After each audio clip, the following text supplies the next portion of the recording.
আসসালামু আলাইকুম। আজ আপনাদের জানাতে চলেছি পীরে বাঙ্গাল মুর্শিদ পীর সাবির শাহ হুজুর কেবলা সংক্ষিপ্ত জীবনী। মনোযোগ দিয়ে শুনুন। পূর্ণ নাম সৈয়দ মুহাম্মদ সাবির।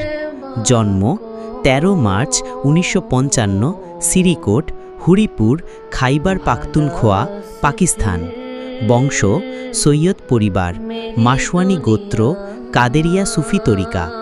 শিক্ষা পেশোয়ার বিশ্ববিদ্যালয় থেকে ইসলামিক স্টাডিজে স্নাতক ও স্নাতকোত্তর। ইসলামাবাদে ইনস্টিটিউট অফ মডার্ন ল্যাঙ্গুয়েজ থেকে আরবি ও ইসলামিক স্টাডিজে ৪ বছরের ডিগ্রি। আন্তর্জাতিক ইসলামী বিশ্ববিদ্যালয় থেকে দাওরা ও ফিকা শাস্ত্রে উচ্চতর শিক্ষা।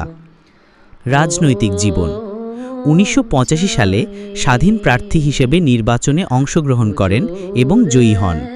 ১৯৮৮, ১৯৯০, ১৯৯৩ ও ১৯৯৭ সালে হরিপুরের PF ৪৩ অর্থাৎ প্রাদেশিক সীমানা ৪৩ থেকে নির্বাচিত হন।